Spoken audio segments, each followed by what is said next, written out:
Le Seigneur vous bénisse. Nous allons nous mettre debout pour chanter un peu un cantique dans les mélodies des aigles. Numéro 48. J'ai entendu parler d'un pays au lointain. C'est une belle demeure pour l'âme, édifiée par Jésus, la demeure pour remplir. Là-bas nous ne vieillirons jamais, jamais, jamais vieillir, jamais vieillir. Là-bas nous ne vieillirons jamais,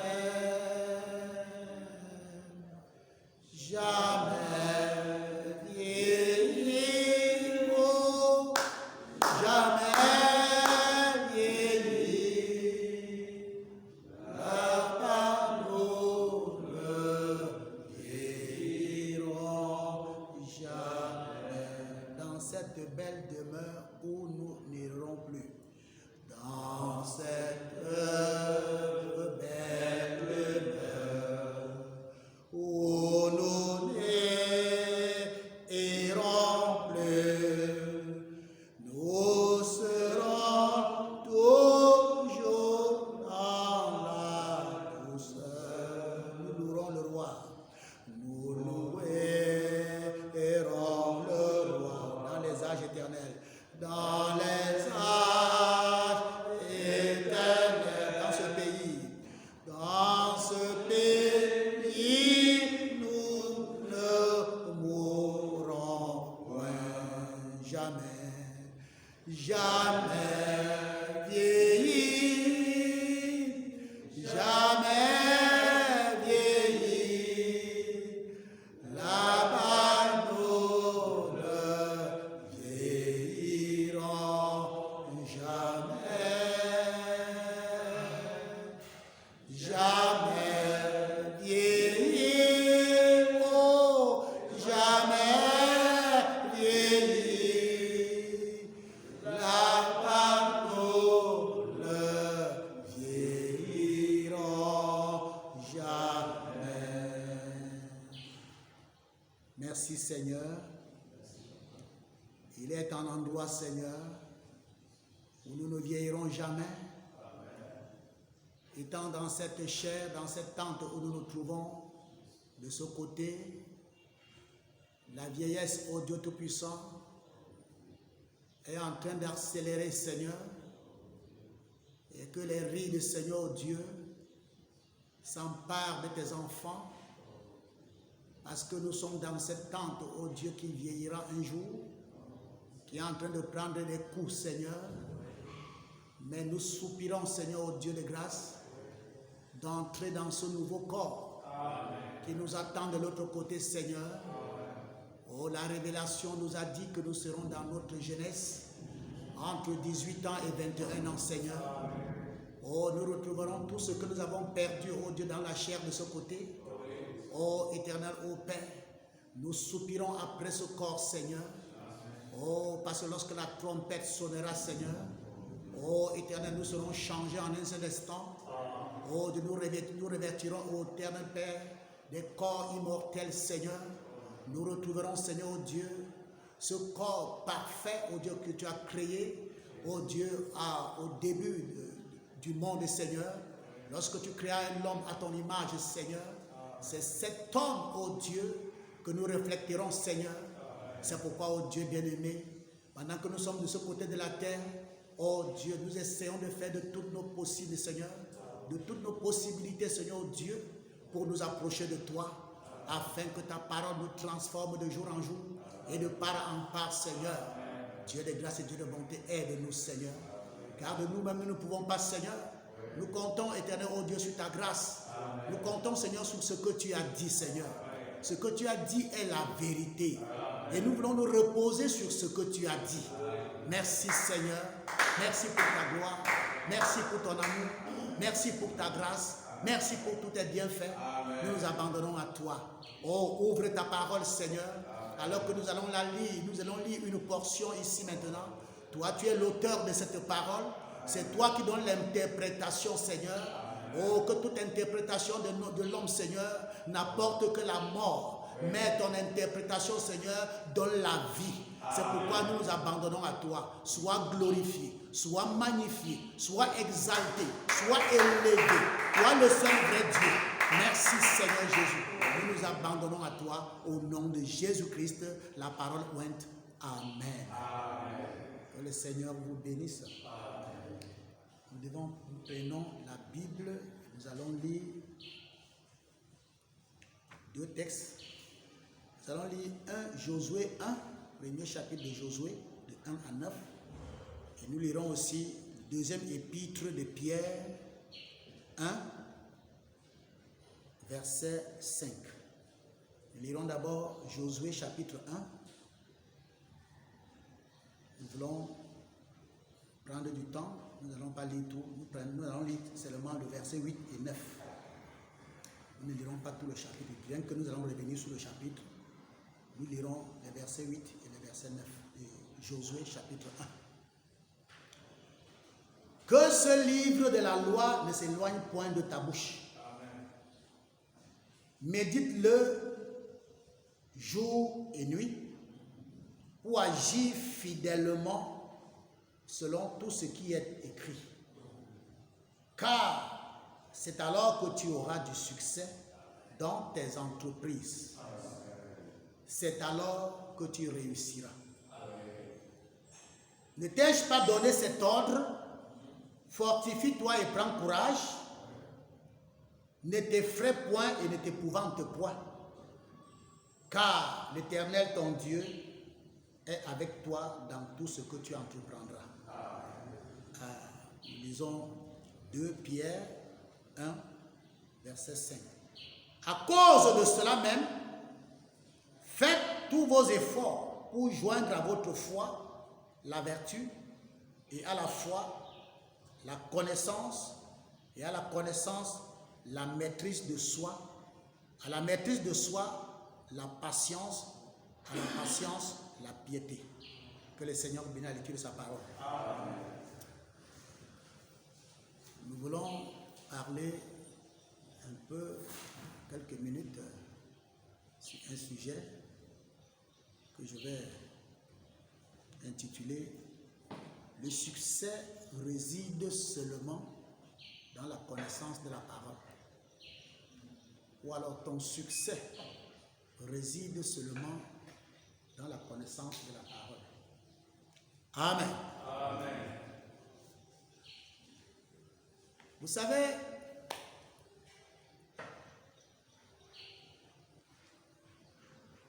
Josué a marché avec Moïse.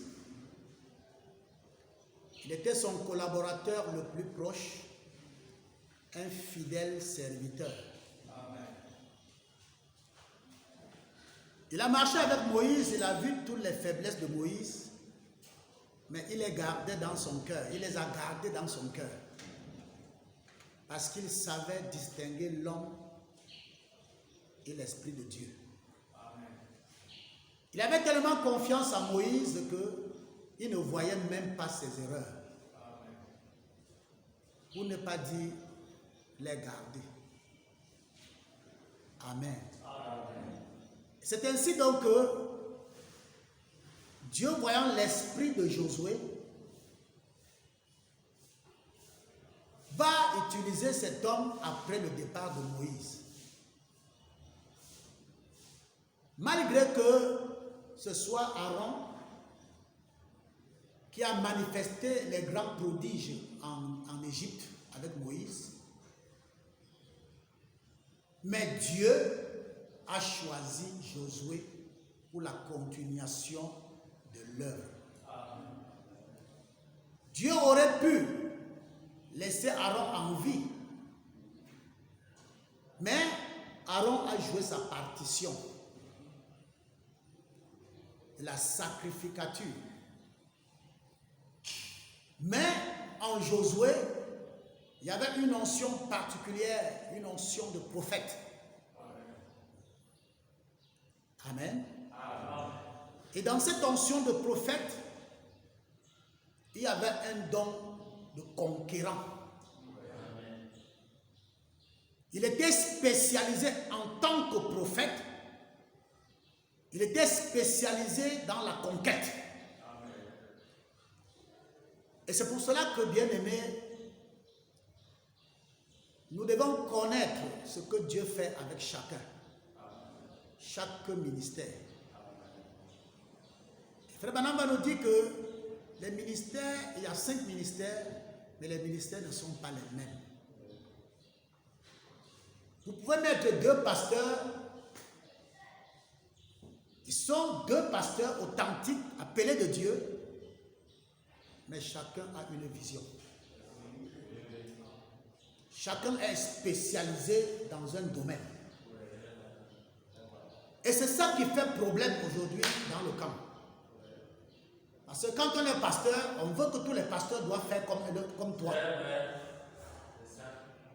Quand on est prophète, il faut que tous les prophètes doivent faire seulement comme toi. Quand on est évangéliste, il faut seulement que tous les évangélistes doivent faire comme toi. Ça ne peut pas marcher comme ça. Dieu est un Dieu de diversité. Dans le jardin de Dieu, Dieu appelle tout le monde selon sa capacité, selon le don que Dieu a placé en lui et selon la vision que Dieu lui a donnée.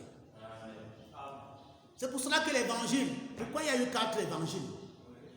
Dieu aurait pu faire de choisir Matthieu seul pour relater la vie de Jésus.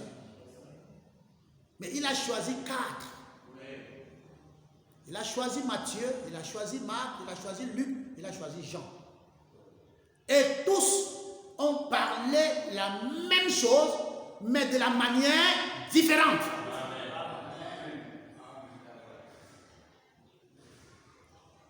Alors, si quelqu'un attend qu'un parle comme lui, ça devient la dénomination. Une institution. Certaines églises, certaines dénominations qui prêchent le dimanche dans tout le territoire du monde, on doit dire la même chose. Ça ne vient plus de Dieu. Amen. Donc, après Moïse, Dieu appelle Josué. Josué s'est tenu sur la parole de Moïse, mais il n'a pas fait comme Moïse. Alléluia. Il dit, après la mort de Moïse, serviteur de l'Éternel, l'Éternel dit à Josué, fils de Nun, serviteur de Moïse, Moïse, mon serviteur, est mort. Maintenant, lève-toi. Passe ce Jourdain. Toi et tout ce peuple pour entrer dans le pays que je donne aux enfants d'Israël. Josué, souviens-toi, écoute. Tout lieu que foulera la plante de ton pied, je vous le donne.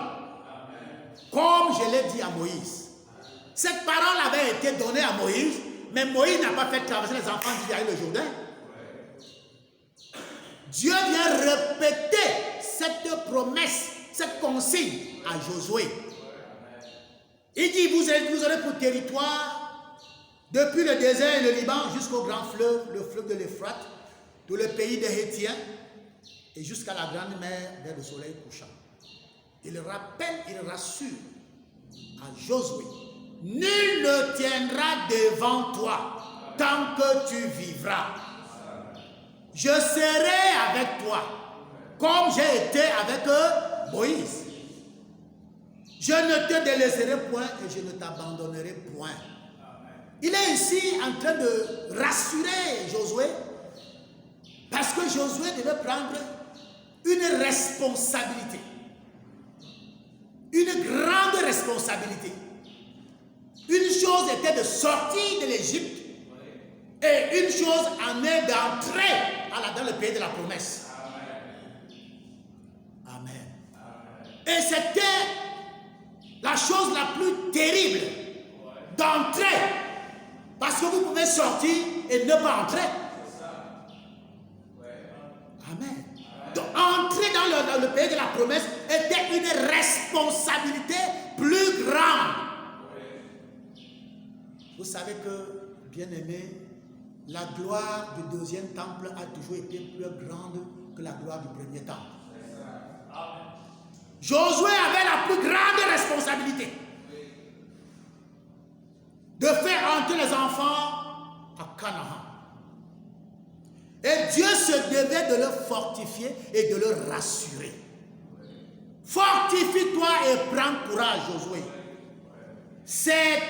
Car c'est toi et rien que toi, amen, qui mettra ce peuple en possession du pays que j'ai juré à leur père de le leur donner. Dieu avait un défi. C'était de répartir, de donner à son peuple sa portion, sa possession. Mais il fallait un homme qui devait conduire le peuple. Et il fallait que cet homme ait le courage, parce que ça ne serait pas facile. Il dit, fortifie-toi seulement et bon courage. En agissant fidèlement, selon toute la loi, selon toute la parole que Moïse, mon serviteur, t'a prescrit. Donc Dieu avait donné un testament à Moïse, un code pour lequel le peuple devait marcher. Et ce code, Moïse a laissé ça à Josué. Alléluia. Moïse, Josué devrait se référer à ce que Dieu avait déjà dit à Moïse. Et l'épouse du temps de la fin doit se référer toujours à ce que Dieu a déjà donné au messager prophète Branham. Nous n'avons rien à inventer. Alléluia. Dieu a posé les bases, les fondements. Et nous marchons dans les fondements. Et sur ces fondements, Dieu va inspirer les hommes. Nous ne sommes pas censés faire exactement ce que Branham a fait, mais nous restons dans le sillage de la parole qui a été donnée au prophète. Et Dieu conduisant ses ministères comme il veut. Alléluia. Il dit que ce livre de la loi, que cette Bible, que ce message ne s'éloigne pas de toi. Tout ce que tu vas faire aura son fondement dans cette parole. Alléluia. Il dit, médite-le jour et nuit pour agir fidèlement. Ça veut dire, si tu ne le médites pas, tu risques de ne pas agir fidèlement. Selon tout ce qui est écrit, c'est déjà écrit. Tous les mystères sont écrits. Alléluia. Oh, car c'est alors que tu auras du succès dans tes entreprises. C'est alors que tu réussiras.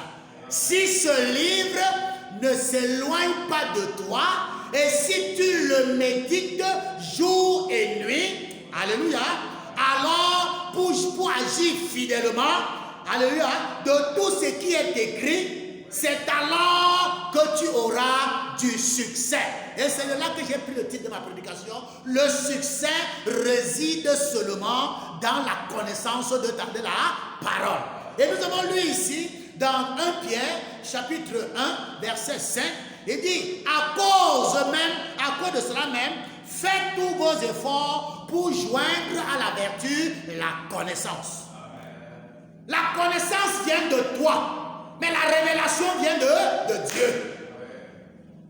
Ça veut dire que, bien-aimé, bien que tu aies la révélation, si tu n'as pas la connaissance, cette révélation sera stérile. Elle ne peut pas grandir, elle ne peut pas se mouvoir, parce que Dieu ne te donne la révélation que sur ce que tu connais, sur ce que tu as déjà appris, sur ce que tu as lu. Amen. Sur ce que tu médites. Ça veut dire que si tu ne médites pas la parole, amen, Dieu ne peut pas t'ouvrir la parole. Alléluia. Parce que nous disons la révélation même, c'est ce qui est déjà écrit. Ce n'est pas quelque chose qui n'est pas écrit. Amen. C'est déjà écrit, mais nous n'avons pas la lumière sur cette écriture. C'est en la lisant, c'est en la maîtrisant, c'est en l'étudiant que Dieu nous donne donc la lumière sur ce que nous sommes en train de lire. Donc la connaissance de la parole est est une chose capitale. Vous voyez, bien-aimé. Et quand tu connais, Dieu se révèle davantage. Et c'est pourquoi, bien-aimé, beaucoup ne voient pas le vrai baptême au nom du Seigneur Jésus-Christ. Amen. Amen. Oui, parce qu'ils ne méditent pas. Ils prennent la lettre et ils appliquent aveuglement, mais sans méditer. Méditer veut dire sonder. Méditer ne veut pas dire lire. C'est sonder, c'est creuser, c'est... Alléluia. J'ai recherché la face de Dieu. Sur cette écriture que je viens de lire, Seigneur, quelle est ta pensée? Alléluia. C'est alors que Dieu peut ouvrir tes yeux. Alléluia. C'est alors que Dieu peut ouvrir tes yeux. Le succès et la réussite résident dans la connaissance de la parole de Dieu. Frère Branham va dire dans ce message l'unité d'un seul Dieu dans une seule église. Paragraphe 68. Mais que ce même homme prenne la petite connaissance qu'il a dans sa tête et la confie à Dieu. Et qu'il laisse l'Esprit de Dieu vivant descendre dans son cœur. Il dira que chaque parole de Dieu est la vérité. Et que chaque promesse est divine. Il peut alors accomplir les œuvres pour Dieu. Alléluia. Cette petite connaissance de la parole, il faut connaître la parole. C'est cette petite connaissance que tu amènes vers Dieu et Dieu t'apporte la lumière. Alléluia. Et il dit alors, il peut alors accomplir les œuvres pour Dieu. Tu ne peux pas accomplir les œuvres de Dieu tant que tu ne connais pas la parole et tant que Dieu n'apporte pas la lumière dans ce que tu crois connaître. Alléluia. Alors, tu auras du succès quand tu as la connaissance. Quand tu as la connaissance, le succès dans la parole viendra. Le succès dans tes entreprises, tu l'auras. Le succès dans tes affaires, la réussite dans ton ministère. Amen. Et la réussite même dans tes entreprises, la réussite dans ta maison, la réussite dans ta famille, la réussite dans ton ministère, c'est à partir de la connaissance de la parole. Alléluia. Oh. Et c'est pourquoi Dieu va faire cette promesse. Il va dire à Josué, fortifie-toi, que ce livre ne s'éloigne pas de toi, de ta bouche. Et dans Deutéronome 28, il dit, si tu obéis à cette parole, la voix de Dieu a été écrite pour que nous la lisons. La Bible, c'est la voix de Dieu. Amen. Alors, si nous obéissons à cette parole, qui est la voix de Dieu écrite, si nous obéissons à cette parole, alors ton Dieu, la parole de Dieu, en observant et en mettant en pratique, il faut la connaître et la mettre en pratique. Pas seulement rester au niveau de la connaissance, mais en plus de la connaissance, il faut mettre ce qui est écrit en pratique. Amen. Et si on la médite et on la met en pratique, il y a des effets qui vont se manifester. Il dit, voici toutes les bénédictions qui se répandront sur toi. Quand tu auras médité cette parole, quand tu auras la connaissance de la parole, quand tu la mettras en pratique, il y a des effets qui vont se manifester. Alléluia. Tu ne peux pas connaître la parole de Dieu, tu ne peux pas la mettre en pratique et rester stérile. Ce n'est pas possible, ce n'est pas le vrai Dieu. Quand tu crois la parole, tu maîtrises la parole, parce que si tu ne maîtrises pas la parole, si tu n'as pas la connaissance de la parole, Satan va te parler, tu vas dire Amen, parce que tu ne connais pas la parole. Quelqu'un va déformer la parole, parce que tu ne connais pas la parole, tu vas dire Amen. Quelqu'un va te tirer au bout du nez, n'importe comment, va t'interpréter la parole, parce que tu ne la connais pas, tu vas te retrouver là où il n'est plus possible de retourner. Alléluia. C'est pourquoi notre prophète, le prophète du temps de la fin, alléluia, a donné à l'église cette recommandation. Il dit, Église, lisez la parole et priez. Lisez votre Bible et priez. Il s'adresse aux prédicateurs, aux serviteurs de Dieu. Il ne leur dit pas de lire la Bible, mais il leur dit de méditer, d'étudier la Bible. Il faut avoir une connaissance de la parole. Alléluia. Et c'est alors que nous aurons du succès. Le succès réside, d'une part, à la connaissance de la parole. Si nous n'avons pas la connaissance de la parole et que nous attendons que quelqu'un nous interprète cette parole, nous sommes voués parfois à l'échec. Alléluia. Il dit, voici les bénédictions qui se répandront sur toi et qui seront ton partage. Lorsque tu obéiras à la voix de l'Éternel ton Dieu, tu seras béni dans la ville. Alléluia. Et tu seras béni dans les champs. Quand tu connais la parole, tu connais tes promesses, tu connais quand elles s'accomplissent, celles qui ne sont pas encore accomplies. Amen. Parfois les frères et sœurs, parfois se mettent à prier pour une promesse qui s'est déjà manifestée depuis. Au lieu de remercier le Seigneur, on prie encore Dieu que cela se manifeste, alors que cela s'est déjà manifesté. Ça c'est courir à contre-vent. Ça veut dire simplement qu'on ne connaît pas le Dieu qu'on sait. Il y a des promesses qui sont passées, il y a des promesses en attente, il y a des promesses qui viennent à l'avenir. Il faut les connaître. C'est pourquoi quand tu vas devant le Seigneur notre Dieu, tu sais quoi demander, quand demander. Alléluia. Alléluia.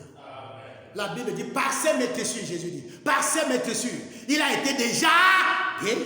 Mais quand tu vas devant la présence de Dieu pour demander la guérison, quelle est ton attitude selon cette promesse? Seigneur, guéris-moi. Mais il t'a déjà guéri. Il t'avait déjà guéri. Quand tu vas dans sa présence, mets cette écriture devant toi. C'est une promesse qu'il t'avait déjà, c'est quelque chose déjà accompli pour toi. Alléluia. Notre attitude devant Dieu détermine les résultats que nous obtiendrons. Il dit, tu seras béni et tu seras béni dans les champs. Dans la ville où tu te trouves, tu n'as pas besoin d'aller quelque part pour être béni. Là où tu te trouves, tu seras béni là. Amen. Là où Dieu t'a placé, amen. Amen. Même si tu n'es pas dans ton village, dans la ville où tu te trouves, c'est là où Dieu va te bénir. Amen. Le champ, c'est là où tu récoltes tes fruits. Si tu es dans un service, c'est ton champ. Amen. Tu es dans une société là où tu travailles, c'est ton champ. Si tu n'as qu'une plantation, c'est ton champ. Dieu va te bénir là.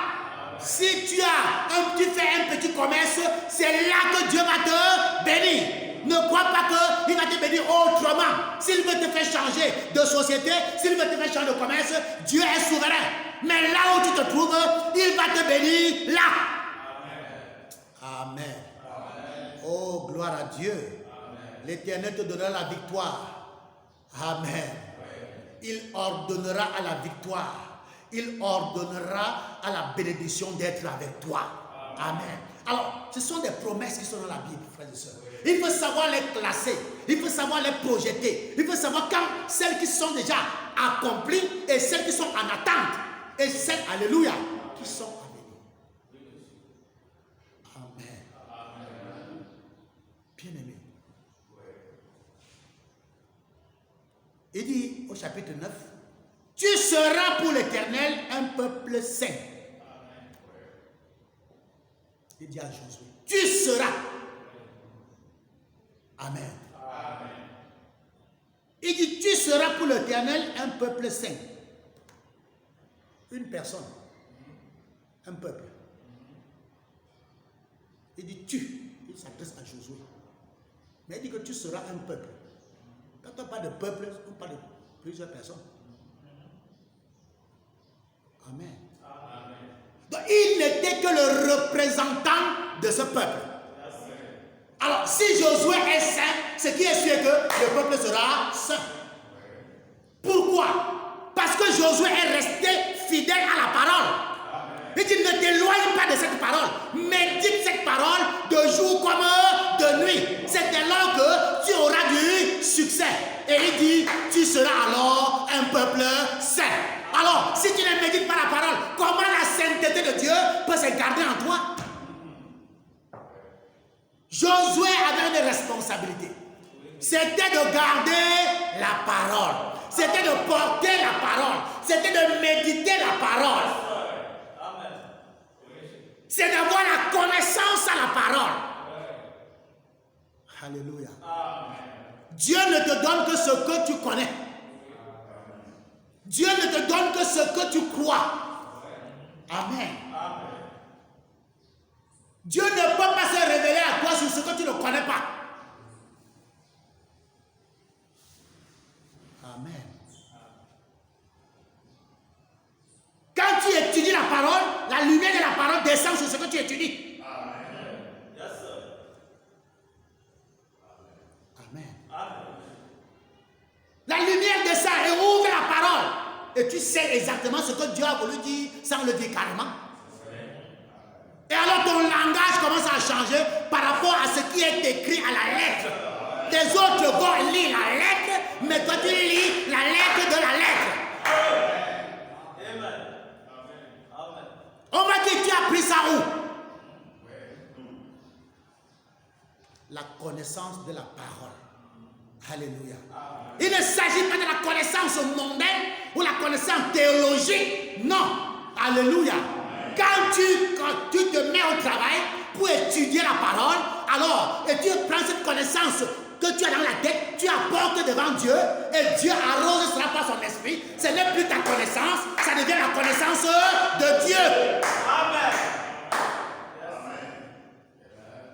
Ça devient la connaissance de Dieu lui-même. Ce n'est plus ta connaissance. Alléluia. Ce n'est plus ta connaissance, c'est la connaissance de Dieu. Et c'est ça qui apporte la vie. Amen. La vie. Alléluia. Il dit médite ce livre de jour comme de nuit. Oh Église, nous avons une responsabilité, mes bien-aimés. Oh, verset 13, il dit l'Éternel fera de toi la tête et non la queue. Où est-ce là où la connaissance de la parole nous amène? Amen. La méditation de la parole, voilà où ça nous amène. Le fait seulement de connaître la parole de Dieu, voilà où ça nous amène. La connaissance fera que tu sauras que tu n'es pas la queue. Mais tu es la tête en ce moment-là. Lorsque tu pries, tu sais ce que tu dis à Dieu. Tu ne pries pas comme quelqu'un qui est dans la défaite, mais tu pries comme quelqu'un qui est dans la victoire. Parce que tu connais ta position. Tu connais qui tu es. C'est dans la connaissance de la parole. Alléluia. Parce que tu as étudié la parole, tu t'es rendu compte que tu n'es pas ce que les gens pensent que tu es. Ou alors tu n'es pas ce que toi-même tu penses que tu étais. Tu découvres dans la connaissance de la parole que tu es une autre personne. Amen. Méditons la parole. Étudions la parole. Alléluia. Il dit, tu seras toujours, pas quelquefois, en haut. Il dit, tu seras toujours. Ça veut dire que dans toutes tes positions, considère-toi comme toujours en haut. Amen. Même si tu es dans la défaite, dans cette défaite-là, amen, considère-toi que tu es toujours en haut. Amen. Parce que tu connais. Alléluia. Parce que tu connais. Tu connais qui tu es. Alléluia. Il dit, tu ne seras jamais en bas quand tu connais ta position. Alléluia. Oh. Quand Quand tu connais ta position, même si tu échoues un examen, tu te dis que c'est... Amen. Tu n'attribues pas ça à Satan. Amen. Quand tu échoues, tu es dernier, tu es en bas. Mais selon la révélation, tu n'attribues pas ça à Satan. Tu sais seulement que Dieu ne voulait pas que je passe. C'est s'il y a quelque chose qui ne va pas. Il faut que je sache pourquoi j'ai échoué. Parce que je ne serai jamais en bas. Je serai toujours en haut. Je ne donne pas la gloire. Amen. À Satan. Parce que je suis tombé. Non, je ne donne pas la gloire à Satan. Parce que je connais ce que je suis. Amen. Oh, lorsque tu obéiras au commandement, à la parole de l'Éternel ton Dieu, que je t'ai prescrit aujourd'hui, lorsque tu les observeras, elle les mettra en pratique. Amen. Et que tu ne te détourneras ni à gauche ni à droite dans les saintes écritures. Tu resteras fidèle dans les saintes écritures. Ce que la Bible n'a pas dit, mets ça de côté. Amen. Même si ça paraît bien, même si ça paraît juste, tant que la Bible ne confirme pas ça, mets ça de côté. Alléluia. Amen. Il dit, tu ne te détourneras ni à gauche ni à droite dans tous les commandements, la parole que je vous ai donnée aujourd'hui, pour aller après d'autres dieux. Parce que tout ce qui n'est pas écrit ici, amen, tout ce qui n'a pas été révélé par son prophète Branham, c'est servir d'autres dieux. Alléluia. C'est servir d'autres dieux. Pour le chrétien, donc, méditer la parole ne doit plus être une corvée. Ça ne doit pas être une charge pour nous. Amen. C'est une chose à faire que nous devons faire régulièrement. Amen. C'est notre nourriture. Amen.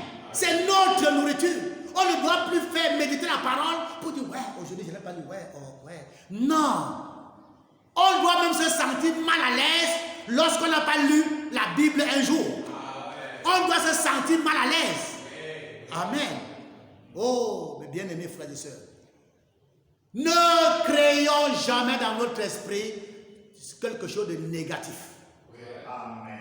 Tout ce qui est négatif crée le négatif. Et tout ce qui est positif crée le positif. Amen. Si tu crois au négatif, tout ce que tu fais, c'est dans la négativité. Mais si tu crois que tu es fils de Dieu, tu es toujours en haut, tu es toujours positif. Alléluia. Tu es en train de créer quelque chose dans toi-même. Tu es en train de créer un environnement. Tu es en train de créer quelque chose dans ta maison. Parce que tu es toujours positif dans ta pensée, positif dans ton langage, positif dans ta manière de faire. Il dit, pratique-le dans ta manière de faire. Pratique la positivité. Va dans les endroits positifs. Marche dans les endroits positifs. Parle, que ton langage soit positif. Que ta pensée soit positive. Tu es en train de créer un environnement. Alléluia. Tu as créé un environnement autour de toi. Et ceux qui sont autour de toi, tu es en train de créer un environnement pour qu'ils vivent là-dedans. Ta maison va vivre dans cet environnement que tu crées. Parce que tu es un Dieu. Amen. Tu es un Dieu qui crée. Tu peux créer dans ta maison cet environnement. Amen. Par des choses positives. Amen. Alléluia. Amen. Tout ceci, c'est dans la connaissance de la parole. Ton succès réside dans la connaissance de la parole de Dieu. Amen. Alléluia. Amen. Oh, bien-aimés frères, c'est pour cela que, oh frère, même dans le ministère, amen. Aujourd'hui, c'est très terrible ça. Quelqu'un se lève pour, il se dit pasteur, il se dit prophète, il se dit évangéliste, il se dit, il ne connaît même pas sa Bible. Même le 1/10, il ne connaît pas. Amen. Tu lui donnes une citation dans la Bible, il te demande c'est écrit où. Tu lui cites une citation dans la Bible, il te dit, mais c'est toujours dans la Bible. Amen. Nous devons lire la Bible tous les jours. Parce que même si tu ne maîtrises pas les chapitres ou les versets, lorsque quelqu'un cite la Bible, tu sais déjà que c'est dans tel livre. On doit faire corps avec la parole.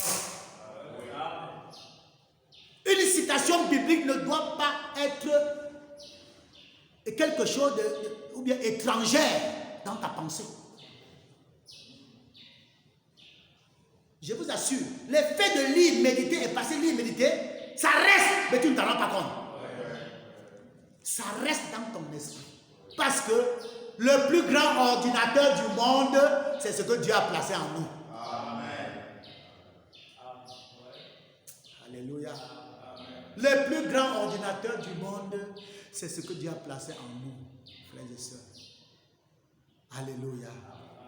Oh, gloire à Dieu. Écoutez, il y a une histoire dans la Bible. Une femme, frère Branham a donné le nom de Rebecca, la femme de Zachée. Amen.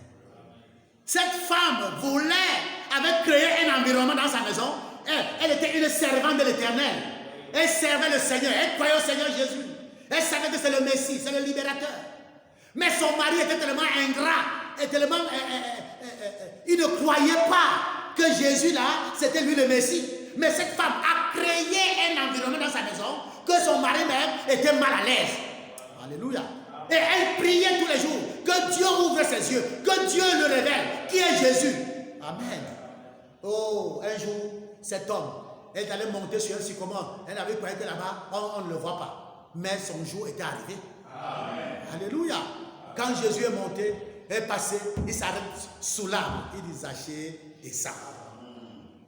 À partir de ce jour, la prière de sa femme, l'atmosphère que la femme avait répandue dans sa maison, cela s'est matérialisé. Amen. Oui, monsieur. Pour réclamer quelqu'un devant le Seigneur, il faut connaître les promesses. Il faut connaître la parole. Alléluia. Il faut connaître la parole, bien-aimé. Oh. Frère Branham dit, dans Apocalypse chapitre 5, premier chapitre, c'est le serpent écrasé. Paragraphe 67. Mais il y a un temps pour purifier le sanctuaire. Il y avait un temps pour purifier le sanctuaire. C'était un trône de jugement. Tant que le sang ne se trouvait pas sur le trône, bon, nous nous approchons de ce moment maintenant. Nous nous approchons maintenant, dans cet âge, de la purification du sanctuaire et de la venue des jugements sur la terre. Voyez-vous, Dieu ne peut détruire la terre tant que le sang se trouve là. Tant que le sang est là, nul n'est pécheur aux yeux de Dieu. Wow. Quoi? Vous dites, dans votre réunion, vous dites que quoi?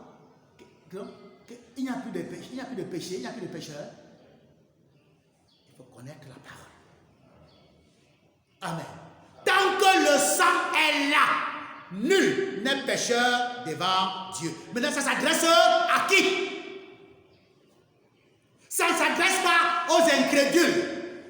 Amen. Ça s'adresse à ceux-là, amen, qui suivent Jésus-Christ, qui connaissent la parole, qui méditent la parole. Amen. Et qu'est-ce que le sang? Le sang, c'est la parole de Dieu. Le sang, c'est le message. Et le message, c'est le Saint-Esprit. Si tu appliques le sang, alléluia, si tu appliques le sang sur les linteaux de ton cœur, il n'y a plus de mort possible. Il n'y a plus de mort possible. Si tu appliques le sang sur les linteaux de ton cœur, si tu appliques le message de l'heure, si tu le portes, tu le vis, il n'y a plus de mort possible. Tant que l'épouse est sur la terre, Dieu ne détruira pas la terre. L'épouse est le sang de Jésus-Christ. C'est l'épouse qui empêche la destruction de ce monde.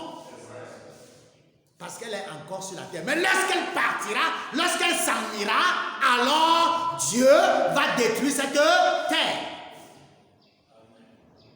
Lorsque l'épouse partira, Dieu va détruire, en détruisant la terre, va détruire tous ceux qui sont là. Tout. Alléluia. Oh, voilà Dieu. Il dit, tout le monde est juste. Parce qu'il y a une expiation pour tous. Mais si vous refusez d'accepter cette expiation et d'entrer dans sa présence, alors vous êtes un pécheur. Vous voyez donc ce qu'on va détruire. Si tu refuses d'entrer dans cette expiation, d'entrer dans sa présence, alors vous êtes un pécheur. Voilà ceux qui seront détruits. Vous avez manqué cette miséricorde, donc vous vous êtes jugé vous-même. Alléluia. Notre Seigneur n'est pas un Dieu qui joue le cache-cache. C'est un Dieu vrai. C'est un Dieu honnête. Il est la source même de la connaissance. Il est la source même de l'amour. Il est la source même de toutes choses. Dieu ne peut pas te donner une charge qui te dépasse. Amen. Voyez un peu un jour,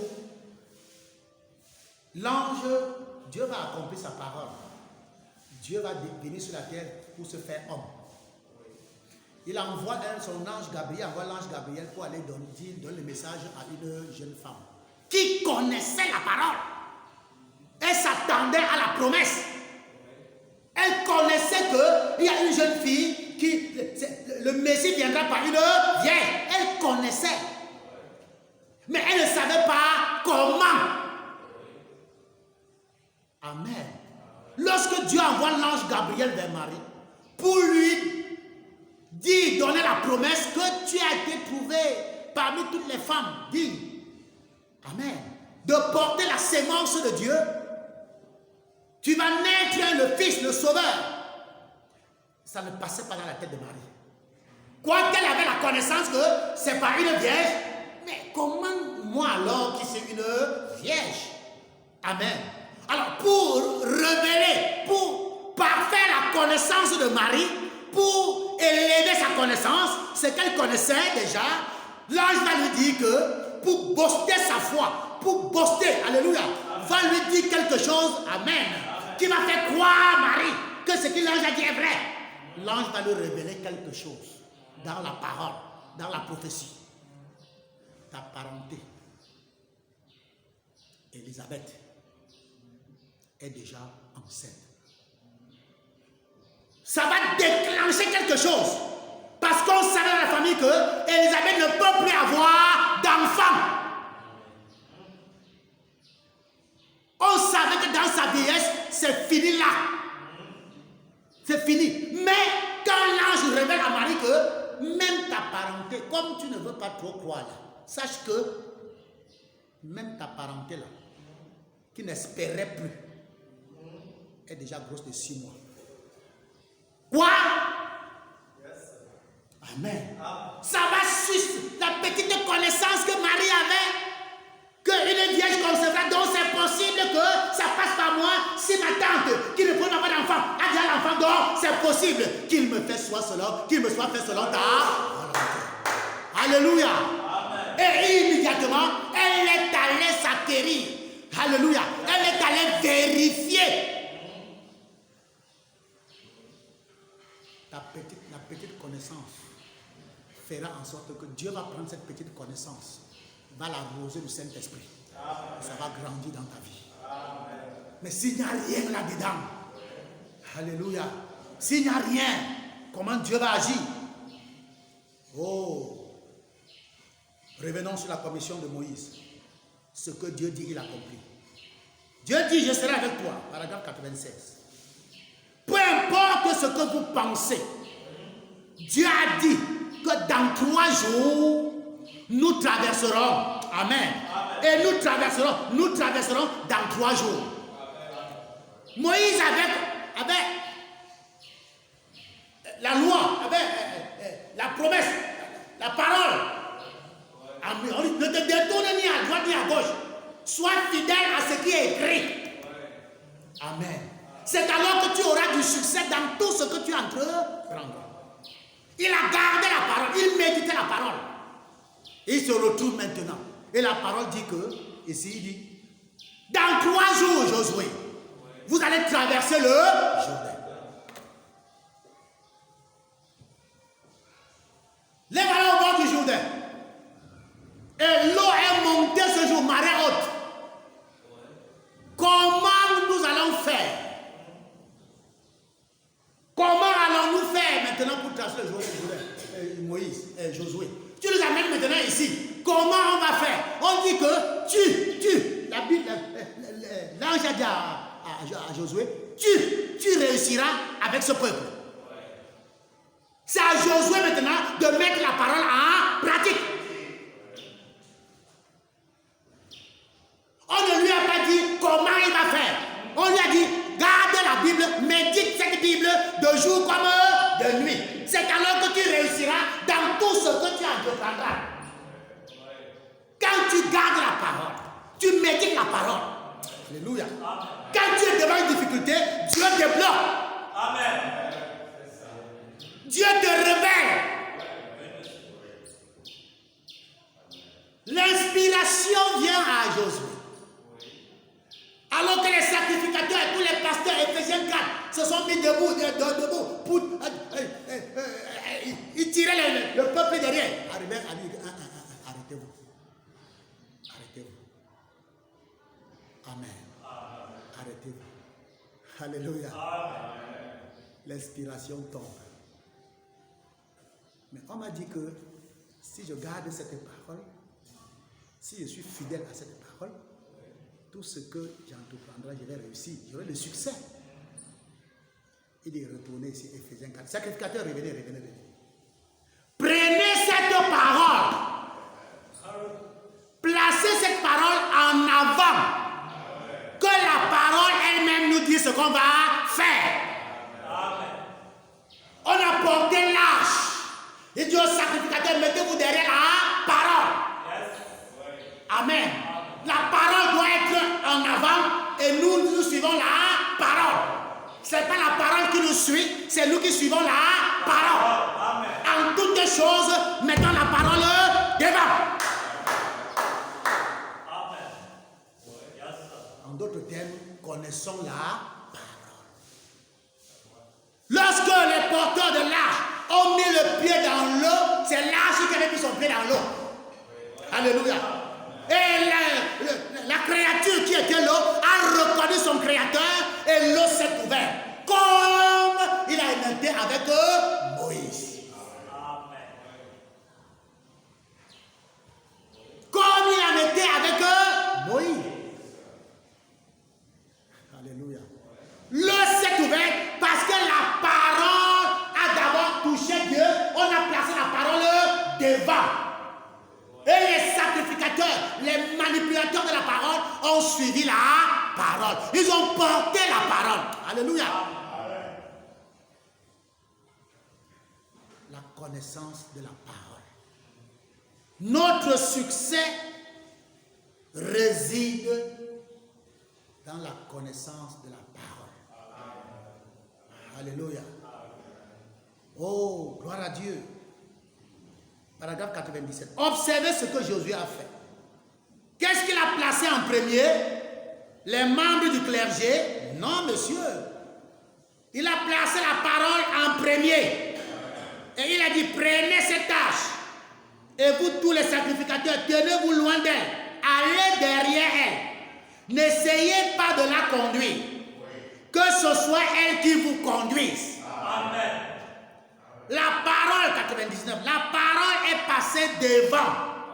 Lorsqu'elle est arrivée au Jourdain, elle l'a ouvert et ils ont traversé.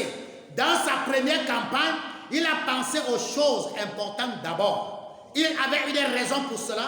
Il avait une raison parce que Dieu lui avait donné cet ordre. Reste avec la parole. Que la parole le fasse. À chaque campagne, il avançait dans la bataille parce que Dieu l'avait chargé de placer l'arche en premier. Amen. Frère, quand nous plaçons la parole de Dieu en premier, nous avons la chance, alors nous avons la grâce de réussir toujours. Amen. nous avons la grâce de Dieu de toujours réussir. Mais lorsque nous mettons nos pensées devant, nous avons aussi les chances, oui, d'échouer. D'échouer. Mais lorsque nous mettons la parole devant, nous réussissons. Il dit que tu réussiras dans tout ce que tu entreprendras. Si la parole, tu la médites, tu la portes et tu la places devant dans toutes choses. Elle est devant, elle est la parole. Tu soutiens la parole, c'est la parole. La connaissance, tu connais ce que tu dis, ce que tu avances. Tu connais tes promesses. Amen. Tu réussiras. Alléluia. La parole de Dieu est une réalité invisible. Alléluia. Oui, monsieur, c'est une parole invisible, mais qui va se rendre visible dans son accomplissement. Amen. Il dit, si tu obéis à la voix de l'Éternel, le fruit de tes entrailles seront bénis. Si tu obéis à la voix de l'Éternel, le fruit de tes entrailles seront bénis. Oh, le fruit de tes entrailles, c'est quoi? Il faut connaître la parole. Le fruit de tes entrailles, si tu me dis la parole, elle va te dire ce que veut dire le fruit de tes entrailles. Non seulement tu es béni parce que tu portes le fruit, et les fruits de tes entrailles seront aussi bénis. Le fruit de tes entrailles, ce sont tes enfants que Dieu te donne. C'est les fruits qui sortent de toi. Maintenant, en dehors de toi-même, en dehors d'eux, eux aussi seront bénis. Tu vas jusqu'à la connaissance de ta parole. Et c'est temps. Tu es béni par le fruit de tes entrailles. Et le fruit de tes entrailles sont aussi bénis. Donc tu es en train de former une famille de bénédiction. De génération en génération. Si tous restent dans la parole, dans la vision que le Père a laissée, tous ceux qui sont sortis d'Abraham, dans la lignée d'Abraham, il avait une lignée, tous ont été bénis. Isaac, béni. Jacob, béni. Alléluia. Joseph, béni. C'est le fruit d'Abraham qui était tout. Et nous sommes le fruit d'Abraham. Nous sommes bénis. Amen. La bénédiction spirituelle déclenche la bénédiction matérielle. Amen. Nous mettons la parole devant. Quand la parole est devant, elle ouvre toutes les portes. Amen. Alléluia. Yes. Oh, bien-aimés frères, méditons la parole. Et nous devons refuser d'être influencés ou ébranlés par les circonstances extérieures. Le Fils de Dieu n'est pas ébranlable. Non, ne sois pas ébranlé par des petites choses qui se passent à l'extérieur. Sois sûr que tu es connecté à la parole. Si tu es connecté à la parole, reste dans la parole.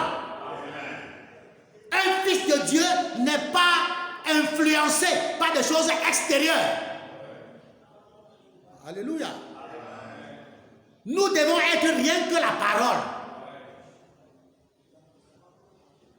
Pendant nos heures, nous devons creuser la parole. Frère Branham dit creuser. Creuser la parole. Creuser la parole. Alléluia. Oh, merci Seigneur. Oui, le monde, il y a beaucoup de voix qui s'élèvent. Frère Branham a prêché dans ce message la voix de Dieu. Amen. Il dit, dans le monde, il y a beaucoup de voix qui s'élèvent. Et dans ces voix, il y a des forces négatives. Dans ces voix, il y a des choses, il y a des choses négatives, des voix négatives, des forces négatives. Mais nous avons la responsabilité de les contrer, de les empêcher. Amen. En relâchant les forces spirituelles qui viennent de Dieu. Nous devons les contrer parce qu'en nous habitent des forces divines. Et dans le monde, il y a des forces maléfiques. Et nous devons les contrer, les barrer, les contrecarrer. Alléluia. Oh, je vous assure, bien aimé, depuis hier, j'ai lu un message. J'ai lu dans dans le TDA. Amen. Un message que le pasteur a envoyé, je suis en train de méditer là-dessus. Je n'ai pas dit, j'ai toute la soirée de Dieu et je me suis dit, Seigneur, nous sommes nous les fils de Dieu. Mettons-nous au travail. Mettons-nous au Amen. Donc, le monde entier ne fonctionne qu'avec 10% de la connaissance. Donc, Dieu nous a créés à son image. Nous étions des dieux. Nous avons la connaissance la plus élevée. Nous étions des dieux créateurs. Mais aujourd'hui, dans le monde nous a soumis, a arraché toute notre connaissance et nos forces et nous a réduit à 10%. Non, révoltons-nous. 90% sont partis où? On n'arrive plus à réfléchir. Il y a des choses qui se passent, bien aimés. Les fils de Dieu qui devraient être en train de faire ces choses, ce sont des païens, ce sont des mystiques qui font ces choses à notre place pour nous épater. On nous soumet à des choses, pour nous, ça devient comme des choses extraordinaires. Mais le chrétien est un homme mystique. Amen. Nous sommes des hommes mystiques. Ne nous arrêtons pas à la lettre. Non, ils ont pris nos connaissances. Ils ont pris notre intellectuel, notre intelligence. On nous a réduit à 10%. Ça veut dire que nous prêchons à 10%. Non, merci. Sortons de là. Entrons dans la... Allons vivre dans la 4e dimension. Amen. Installons-nous dans la 4e dimension. Amen. Installons-nous là-bas, frères et sœurs. Et pour s'installer, c'est la connaissance, c'est la méditation. Alléluia. Méditons la parole, la connaissance de la parole, la méditation de la parole. Allons nous installer dans la 4e dimension. Pour arracher les 90% que le monde a pris, que Pharaon a pris. Arrachons ça. C'est nous qui devons impacter ce monde. Ce n'est pas les illuminatistes qui vont impacter ce monde. C'est les fils de Dieu.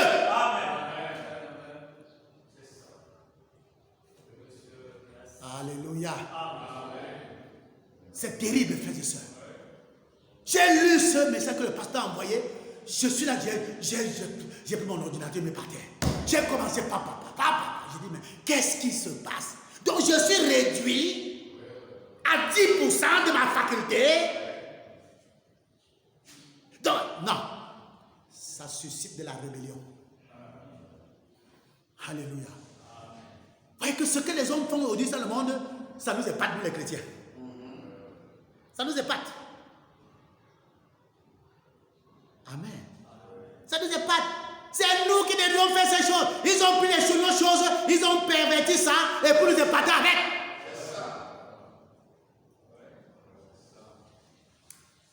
Écoutez bien aimé. Dieu envoie Moïse en Égypte. Va libérer le peuple. Va avec un bâton, va libérer le peuple. Mais ça, c'est insensé. Un bâton, pour libérer un peuple. Arrivé donc en Égypte, Moïse jette le bâton par terre. Ça devient le serpent. Pharaon dit, il rit. Et les rires là, c'était les rires de moqueur. C'est tout ce que vous connaissez, vous les chrétiens. Non, c'est tout ce que vous avez appris dans la Bible.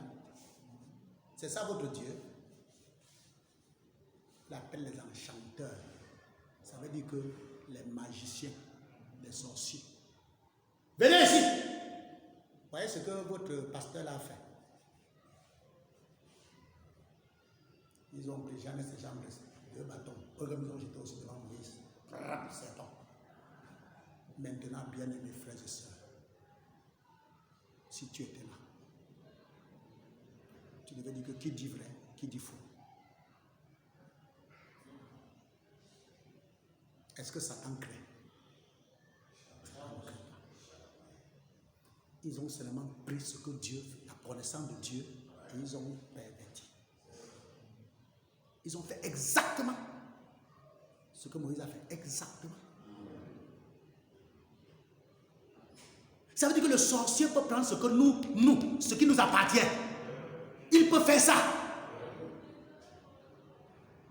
Il peut faire ce qui nous appartient, il fait. Mais la différence maintenant, c'est que le serpent de Moïse, pour confirmer que le serpent de Moïse était le vrai venant de Dieu, il a englouti les deux autres. Alléluia. Donc nous avons le pouvoir, nous avons la puissance de ramener, de racheter nos 90%, d'arracher ça. Nous méditons la parole. Si nous entrons dans cette quatrième dimension, nous nous asseyons, nous la parole de Dieu, nous la méditons. Frère, nous avons récupéré nos 90% entre les mains de Satan. Amen. Oh, gloire. Nous devons créer notre vie pour avoir des vies de victoire avec nos paroles. Personne d'autre ne va le faire à notre place. Amen. Pour créer un environnement dans nos maisons, dans ta maison, n'attends pas que quelqu'un vienne le faire. Personne ne viendra. Personne ne viendra créer cette atmosphère spirituelle dans ton service, dans ton bureau. Personne, si ce n'est que toi. Ce qui nous interpelle, ne restons pas derrière. Nous aimons Dieu dire, les prédicateurs aiment Dieu dire, le besoin de l'épouse est très grand maintenant. Au fur et à mesure que les temps passent, le besoin devient grand. Et quand le besoin devient grand, ça veut dire que les pasteurs, les prédicateurs doivent encore s'élever. Nous devons être au-dessus des besoins du peuple. Et ce qui implique que la consécration doit être de taille. La méditation de la parole doit être de taille. Amen. Oh, gloire. Jéhovah Jireh. Jéhovah Jireh. Prêchez le 2, 4, 64. Paragraphe 141. Mais Dieu a dit, je restaurerai. Dit l'Éternel, toutes les années, j'enverrai une église. J'enverrai une autre église. Dans les derniers jours, je restaurerai la puissance originale à nouveau. Au temps du soir, la lumière brillera du cœur de cette table. Peu importe combien de branches sont inondées. Voici que surgira la sémence royale d'Abraham. Alléluia. Dieu l'a promis. Il le fera. Il a dit qu'il le ferait. Je restaurerai toutes les années que les dénominations ont dévorées. Je restaurerai toutes les années. J'ai remonté toute la chose. Mais il sortira néanmoins un cep du cœur de cet arbre. Il sera comme un arbre qui est planté près des courants d'eau. Un homme qui médite la parole de Dieu jour et nuit, pas pour un credo ou une dénomination, mais qui médite la parole de Dieu jour et nuit. Il sera un arbre planté près d'un courant d'eau. Ses branches ne tariront pas. Il portera son fruit en sa saison. Dieu l'a promis. Dieu l'a promis. Un homme qui entre dans la présence de Dieu constamment et vit là-bas va porter le fruit. On ne sera plus influencé par les démons, par les sorciers qui ont captivé notre intelligence, qui ont réduit par des comprimés. On va boire les comprimés, mais ça n'aura aucun effet. Mais si nous ne connaissons pas, si nous n'avons pas la connaissance de la parole, alléluia. Oh, bien-aimé, c'est pourquoi ceux à qui Dieu a fait grâce d'avoir cette vertu, ils sont toujours taxés de... Ils veulent qu'on montre qu'ils connaissent. Non, mais bien sûr, on connaît. Frère, Paul a dit quoi?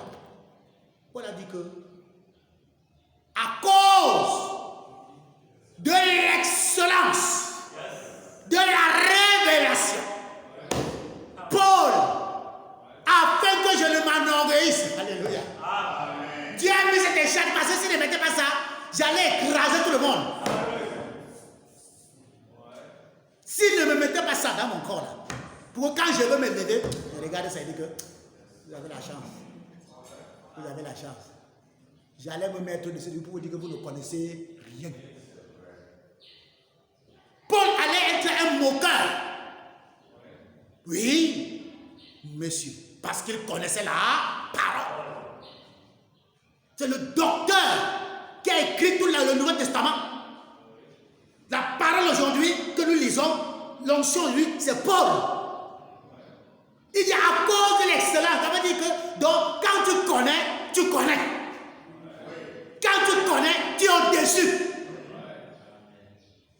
Est-ce qu'un paresseux est au-dessus des connaisseurs? Quand en classe, quand quelqu'un est tout premier, tout le monde est derrière lui. Montre-moi, montre-moi, pardon, montre-moi. Ouais, tu as trouvé comment là? Qu'est-ce que tu as trouvé? C'est comment? L'équation, tu as fait comment? Amen. Il faut maintenant la grâce de Dieu pour que tu ne te lèves pas trop. Parce que la connaissance, c'est Dieu qui t'a. Paul dit que vous avez la chance. Quand j'ai une écharpe sur moi, quand je vais même vous balancer les paroles, je regarde à ça et dis que. Parce que vous pouvez aussi m'insulter. Amen. La grâce de Dieu, la connaissance est une chose primordiale. Alléluia. Oui. Pourquoi les théologiens embrouillent les gens? Parce qu'il faut seulement le connaître. Parce qu'ils prennent les écrits. Ici, la Bible, ici, verset sur. Il peut te rouler 150 versets, chapitres. Mais est-ce qu'il connaît même l'auteur? Ça, c'est la connaissance mondaine. C'est la connaissance théologique. Amen. Il dit, question-réponse. Non, attends. Le signe de la semence du temps de la fin. Paragraphe 75. Christ naquit. C'était lui le Rédempteur qui pouvait se tenir entre les vivants et les morts. Jeter un pont et apporter la résurrection. Exactement. Pourquoi? C'était la parole de Dieu. Il prononça la parole et la parole était une sémence. Elle mûrit dans sa saison. Chaque sémence de Dieu correctement placée mûrira. Comment tu vas faire pour placer cette parole? Il faut connaître où situer la parole. Ce n'est pas la balancer à tort et à travers. Oh, comme mon frère Pasteur Chini aime le dire souvent ici, là, dans les réseaux sociaux, les gens balancent les citations, les gens balancent. C'est devenu quelque chose de terrible. Arrêtons-nous un peu ça, frères et sœurs. Voyez un peu. On annonce le décès d'un bien-aimé. On annonce le décès d'un révérend. Au lieu qu'on se plie pour envoyer les messages de condoléances, d'encourager la famille, d'encourager l'église, à peine qu'on a balancé la nouvelle dans le Facebook, l'autre sort une citation. Jésus-Christ est Dieu. C'est-à-dire qu'il coupe les langues carrément, le processus de condoléances. Est-ce que c'est normal ça? Mais je me demande ceux qui font ça, ils pensent que c'est eux ceux qui lisent. C'est eux seuls qui lisent les citations. On est dans une dynamique. Un pasteur est malade. On est en train de voir comment il faut faire tout. À peine on a fini, 40 citations sont tombées. Même pas. Qui n'a pas trait à ce que nous sommes en train de dire. À la maladie de révérend. On balance comme ça, on balance. Poum. Et finalement même, ce pourquoi on veut se consacrer, ça se perd. Moi je dis que c'est un mauvais esprit. C'est un mauvais esprit. Amen. Si le forum est ce que cela est là, vraiment ça ne vaut pas la peine. Alléluia. Amen. Il dit que chaque sémence de Dieu correctement placée mûrira. Si tu places la parole bien, ça va mûrir, elle va porter son fruit. Amen. Oh. Quand nous méditons la parole de Dieu, nous sommes en train de nourrir notre esprit. Amen. Nous sommes en train d'aligner notre esprit et notre corps à la pensée de Dieu. Quand nous méditons la parole, nous alignons notre pensée et notre corps. Alléluia. À la pensée de Dieu. Méditez la parole. Alléluia. Ayons la compréhension claire des Écritures. Amen. Notre succès réside dans la connaissance parfaite de la parole. Notre succès, comme il l'a dit, Dieu l'a donné à la recommandation à Josué. Ne t'éloigne pas de cette parole. Garde-la. Question-réponse, 248. Ainsi, il y avait 10 vierges qui sortirent pour rencontrer l'époux. Est-ce vrai? Qu'est-ce qu'une vierge? Une vierge veut dire pure, sainte. Est-ce vrai? Qu'est-ce qu'une jeune fille vierge? C'est une jeune fille qui n'a jamais été touchée. Elle est vierge. Que signifie tout ce qui est pur? Comme par exemple l'huile d'olive vierge. Cela signifie qu'elle a été raffinée jusqu'à la virginité. Elle est pure. Qu'est-ce que l'or vierge? C'est quand toutes les scories, il est passé par la chaleur et la fusion pour chasser toutes ces scories. Est-ce vrai? Quand tout le fer et tout l'or des fous et tout le reste a été chassé, il est simplement dans sa virginité. Ainsi, il y a 10 qui allèrent pour rencontrer l'époux. Jésus le dit ainsi, c'est vrai. Combien sont d'accord avec cela? Qu'ils disent Amen. L'assemblée dit Amen. 10 allèrent le rencontrer. Faites attention maintenant. Toutes étaient saintes. Et pour être sainte, elles devraient être sanctifiées. Parce que le seul et saint moyen de nettoyage que Dieu est, c'est la sanctification. Est-ce vrai? 251. Observez maintenant, les 10 vierges étaient sanctifiées. Mais 5 n'avaient pas d'huile dans leur langue. Et 5 avaient de l'huile dans leur langue. Est-ce vrai? Qu'est-ce que l'huile représente? Pas la pureté. La virginité, non. L'huile représente le Saint-Esprit. Amen. Oh, bien-aimé. Donc, la connaissance de la parole va nous amener jusqu'au baptême du Saint-Esprit. On ne s'arrête pas là. Quand nous lisons 1 Pierre, elle nous amène jusqu'à la piété. Amen. Elle nous amène jusqu'à la connaissance fraternelle, l'affection fraternelle et en fait l'amour, la charité. La pierre ne fait que descendre. Elle coiffe. Ce ne sont plus tes efforts. Dieu lui-même maintenant entre en scène. Alléluia. Compte à rebours. Et quand John Wesley, compte à rebours 46, John Wesley a trouvé la sanctification une œuvre découlant de la justification. Il n'a jamais condamné la justification. Il a seulement ajouté plus de puissance. C'est tout. Et quand les pentecôtistes ont trouvé le baptême du Saint-Esprit et la restauration des dons, ils n'ont jamais rejeté la sanctification ou la justification. Ils ont juste eu plus de puissance. Ils ont juste eu plus de puissance. Se sont mis debout et se sont levés parce qu'ils ont trouvé plus de puissance. Voyez-vous? Amen. Oh. Ésaïe 55 va dire 10, 11. Comme la pluie et la neige descendent des cieux et n'y retournent pas sans avoir arrosé, fécondé la terre et fait germer les plantes, sans avoir donné de la sémence au semeur et du pain à celui qui mange, ainsi en est-il de ma parole qui sort de ma bouche. Elle ne retournera pas à moi sans effet, sans avoir exécuté ma volonté et accompli mes desseins. La parole. Quand la parole sort, si c'est Dieu, si c'est la parole de Dieu, elle ne retournera pas sans accomplir ce pourquoi elle est sortie. Tout ce que nous faisons bien aimer, mettons la parole en avant. Je vous assure. Amen. Mettons la parole en avant. Oh. David a eu beaucoup de victoires. Si je vais sauter un peu ça, parce qu'il a eu beaucoup de victoires. Disons un peu un chronique, on va s'arrêter là. Un chronique 20. Job était à la tête. David était un roi. Il y avait un prophète dans le camp. David se référait toujours au prophète. En quelque sorte, il mettait la parole en pratique. La parole. Il consultait le prophète et le prophète lui donnait la parole, la conduite atterrie par rapport à la parole de Dieu pour l'heure. C'est pourquoi David a toujours eu le succès.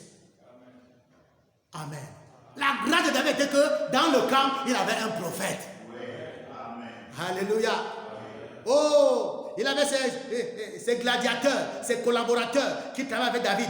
Oh, un moment, David se fatiguait déjà. Joab était à la tête d'une grande armée d'Israël. Il battit tous les fils d'Ammon. À un moment donné, David n'allait plus au combat. David, quelquefois, n'allait plus au combat, sauf si le combat était vraiment de taille. Il envoie ses gladiateurs.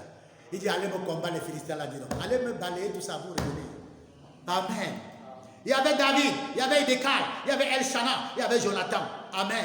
Oh, Joab était à la tête d'une grande armée. Il a battu les fils d'Ammon et il a assiégé Rabat.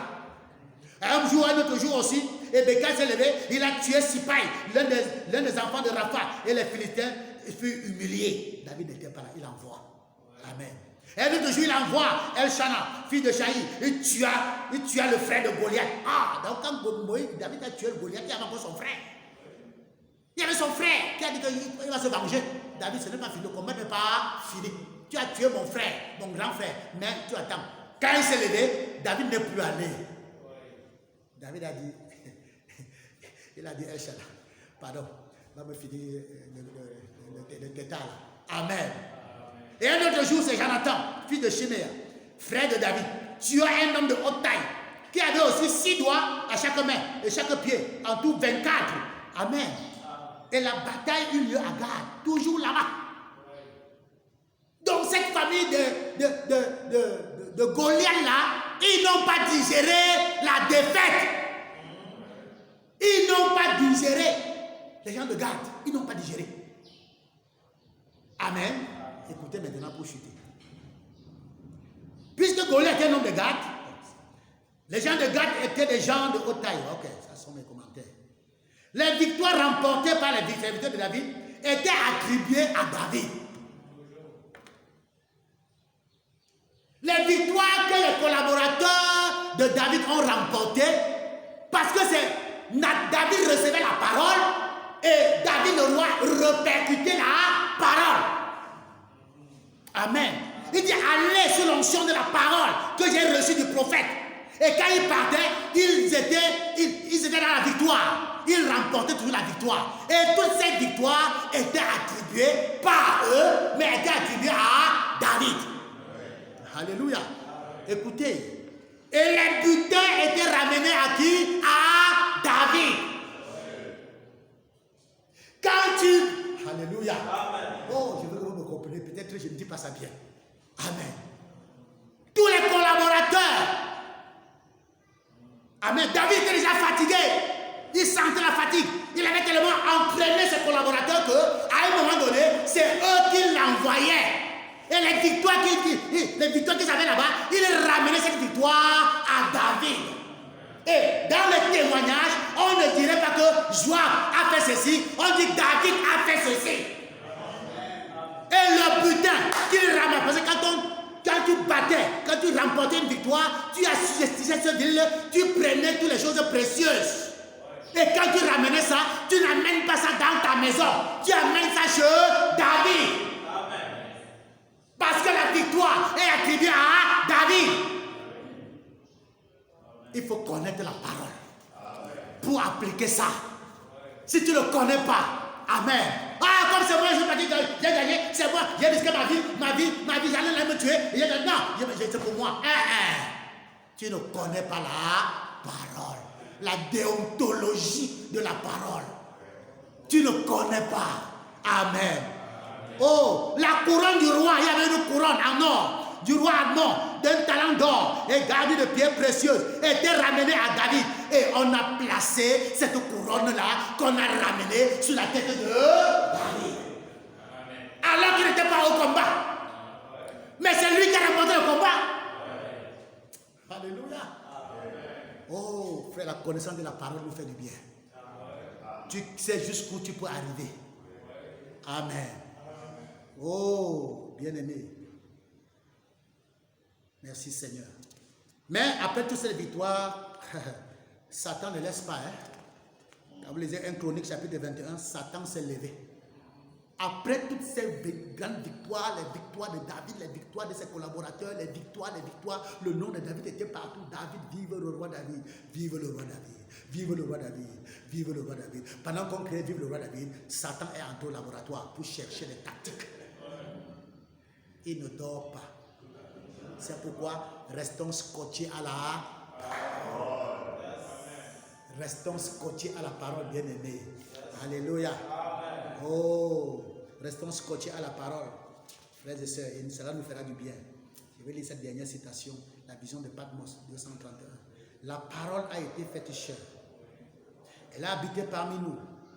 Et maintenant, la parole est faite chair dans son église. Amen. Demeurant parmi nous. Amen. Ses anges dans sa main. Ses anges sont dans sa main. Il ne s'agit pas des anges invisibles, les anges visibles. Amen. Tous les Éphésiens 4 mandatés par Dieu sont dans sa main. Amen. Alléluia. Amen. Oh, exerçant leur ministère. Amen. Dieu compte sur son église. Amen. Dieu fait confiance en nous. Amen. Gens de cet âge. Pour apporter la lumière de l'évangile à ce monde mourant traditionnaliste et lié par les démons. Dieu fait reposer ce fardeau sur moi et sur vous. Malheur à nous, si nous les païens, malheur à nous si les païens meurent sans avoir reçu la connaissance. Maintenant ici, attendez un peu, 2 minutes. Si les païens meurent sans recevoir la connaissance, de quel païen parle-t-il? Ne regardons pas tout dehors. Hein. Dans l'église, il y a 3 sortes de croyants. Avant de regarder dehors, regardons d'abord dedans. Dans chaque église, il y a 3 sortes de croyants. Il y a le croyant authentique. Il y a le soi-disant croyant. Il y a le non-croyant qu'on appelle le païen. C'est un païen. C'est un sympathisant, il vient seulement aussi. Faites-le connaître la parole. Avant de divulguer l'évangile, et l'évangélisation de temps du soir n'est plus dehors, c'est dans l'église. Dans l'église. Pour apporter la lumière de l'évangile à ce monde, mourant traditionnaliste et lié par les démons, ça c'est dehors. Dieu fait reposer ce fardeau sur moi et sur vous. Malheur à nous si les païens meurent sans avoir reçu la connaissance de la parole. Oh, on s'est contenté de leur apprendre à lire et à écrire. Ce n'est pas celui de dehors, c'est celui de dehors.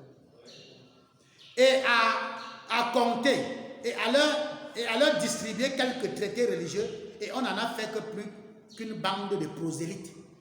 Mais moi, ce dont je vous parle, c'est de la connaissance de l'évangile. L'évangile ne consiste pas seulement en paroles, comme l'a dit Paul. Amen. Alléluia. Amen. Avant d'aller évangéliser dehors, évangélisons d'abord à l'intérieur. Alléluia. Amen. Faisons en sorte que ceux les non-croyants là, ils sont venus pour croire, mais qui n'ont pas encore saisi la chose. Amen. Ils sont venus pour croire. Il y a les fils de Dieu dedans. Ne croyons pas toujours que les 3 sortes de croyants. Oui, il y a ceux qui iront en enfer. Mais il y a aussi ceux dedans qui sont venus pour croire, qui ont la sémence. Amen. Mais ils sont encore incroyants. Ils sont dans l'église. Donc, évangélisons-les. Faisons-les connaître la parole. Amen. Alléluia. Amen. Faisons notre part. Nous contentons parce que de dire, il y a 3 sortes de croyants. Il y a les croyants, il y a les similés. Il y a les non-croyants. Alors, sur les non-croyants, je ne perds pas le temps, c'est les non-croyants. Tu ne connais pas. Apprends-le-là. Même si celui-là même n'est pas de Dieu, il faut qu'il connaisse la parole. C'est ça qui va le condamner. Amen. Judas est allé avec Jésus jusqu'à la 3e phase. Tu pourrais parler à la justification à Judas. Il t'enseigne la justification. Judas nous enseigne la justification. Judas nous enseigne la sanctification. Les 2 premières phases, Judas nous enseigne ça. Mais la 3e phase, le baptême au nom de le baptême du Saint-Esprit, il ne pouvait pas. Amen. Il ne pouvait pas. Et c'est ça qu'il a condamné. Il ne pouvait pas. Parce qu'il n'avait pas la sémence en lui. Pour être baptisé du Saint-Esprit, il faut avoir la sémence. Donc si dans l'église, il y a ceux qui n'ont pas la sémence, que nous ne connaissons même pas, enseignons la parole. C'est Dieu qui est le juge. Dieu seul est le juge. Bien-aimés, concentrons-nous à la connaissance de la parole. Nous contentons ce pas seulement de la lire, mais étudions la parole. Arrachons les 90% que Satan nous vole là, de la connaissance. Arrachons ça. Que le Seigneur vous bénisse.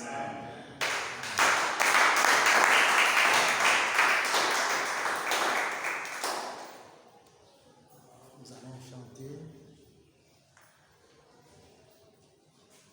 Tel que je suis sans rien à moi, si non constant, versé pour moi, et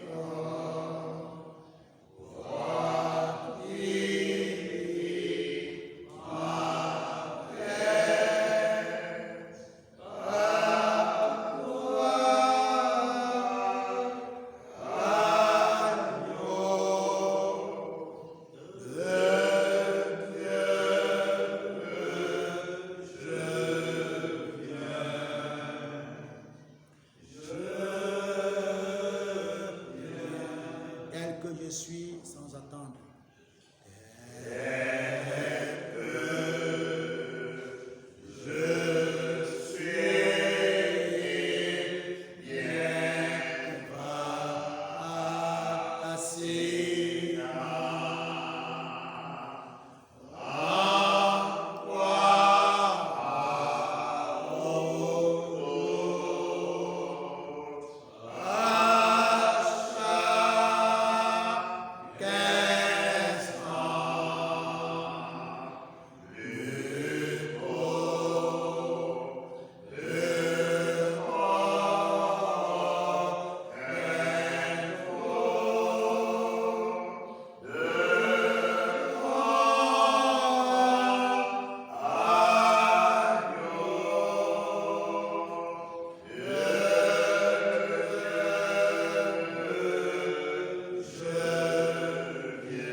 Seigneur, nous voici au-devant de toi. Tu as appelé et nous avons répondu, Seigneur. Et Éternel, nous avons trouvé grâce à tes yeux. C'est pour cela que nous sommes réunis ici, ô Dieu, ceux de l'intérieur et ceux de l'extérieur, Seigneur. Et nous inclinons nos faces vers toi, Papa. Oh Dieu, afin d'implorer ta grâce et ta miséricorde. Seigneur Jésus, tu as dit que le succès réside dans la connaissance de ta parole. Seigneur, oh Dieu, apprends-nous, oh Dieu, à connaître ta parole, à la méditer, Seigneur, à la serrer dans nos cœurs, afin de ne pas pécher contre toi. Tu as dit à Josué, oh Dieu, c'est alors que tu auras du succès quand tu garderas cette parole en toi. Lorsque tu la mettras en pratique, alors tu réussiras dans toutes tes entreprises. Oh Seigneur Jésus, nous te prions, Papa, oh de te souvenir de tes esclaves, de tes esclaves partout dans le monde, dans ce pays et dans notre église, Seigneur. Souviens-toi, Seigneur, que nous t'aimons, Seigneur. Laisse que, oh Dieu, qu'un esprit de méditation, l'esprit de la connaissance de ta parole tombe sur ton église, Seigneur. Tombe sur ceux qui écoutent ce message, et qui vont écouter ce message, Seigneur. Que ton esprit, oh Dieu, de la connaissance de la parole, de la méditation, Seigneur, oh Dieu, tombe sur nous, Seigneur. Afin qu'au Père, que nous réussissons à toutes aux épreuves, que nous réussissons à tout ce que nous entreprendrons, Seigneur, que nos maisons soient bénies, que nos vies soient bénies, Seigneur. Amen. Que la gloire et l'honneur, oh Dieu, te soient donnés encore ce matin, au siècle des siècles. Nous te le demandons dans le nom de ton Fils, notre Seigneur Jésus-Christ. Amen. Amen. Seigneur vous bénisse. Amen. Nous sommes à la fin. Nous sommes à la fin.